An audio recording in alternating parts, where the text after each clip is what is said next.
Okay, so let's get right into it. We're talking about all-in-one kitchen gadgets. You've seen them everywhere, right? They promise to chop, blend, and air fry their way to a simpler life. And yeah, it's a huge market, but that also means it is incredibly competitive. Which brings us to the big question. How can you, as a small online seller, ever hope to compete against the big box stores? Well, here's the thing. You actually have a secret weapon. And over the next few minutes, we're going to show you exactly what it is and how to use it. First things first, we need to get a really clear picture of what we're actually selling. Because that term, all-in-one, well, it's kind of a catch-all, and customers are looking for a few different types of things. At its heart, the promise is simple. One tool that does the job of 5 or 6 or 7. People want to cook more, but they absolutely do not want a kitchen overflowing with single-use items. This is all about making cooking easier and, this is key, cutting down on all that clutter. Now, what's really interesting is that these gadgets fall into 3 distinct buckets. You've got your big, pricey appliances like air fryer combos. Then you have the smaller prep gadgets. But that third bucket, bundled problem solvers, for a small seller, that is a golden opportunity to get creative and curate a truly unique solution. But listen, understanding the product is only half the battle. If you really want to win, you have to get inside your customer's head. You have to understand their motivation. Why are they really buying this?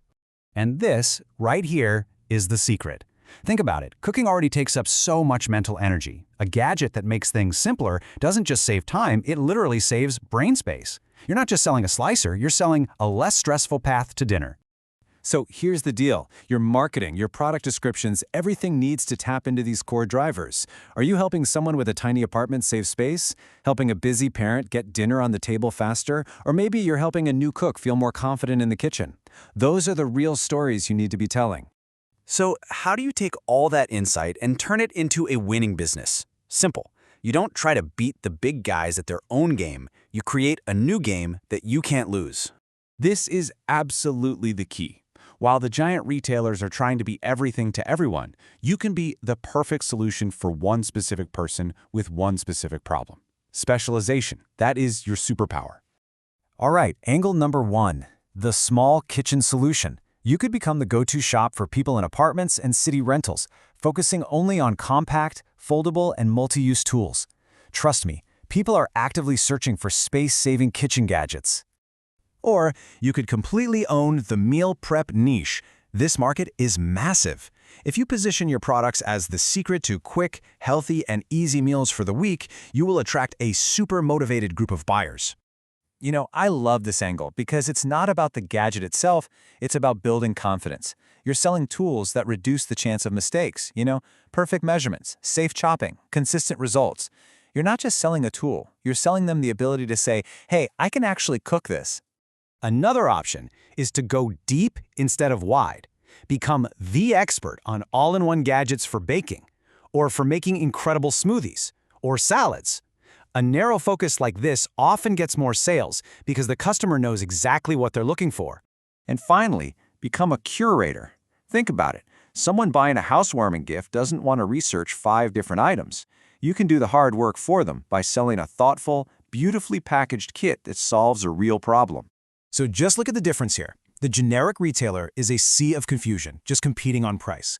But your niche store, it solves one problem, clearly and directly.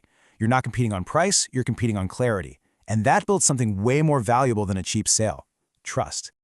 Okay, so you've picked your sharp angle. How do you turn that into an online store that actually makes sales?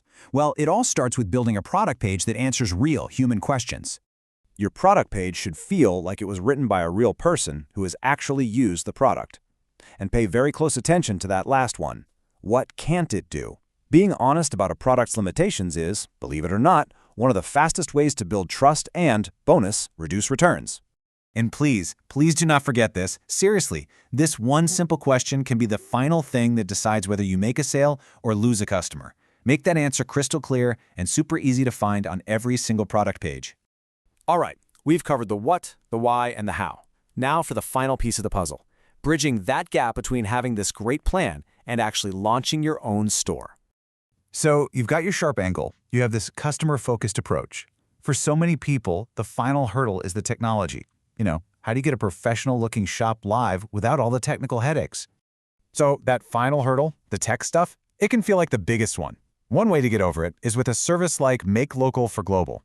It's basically a launchpad designed to take away those technical worries. So instead of messing with code, you get a store built for you in 5 days. You don't lose your hard-earned profits to commissions, and you get the training you need to feel confident running the whole thing.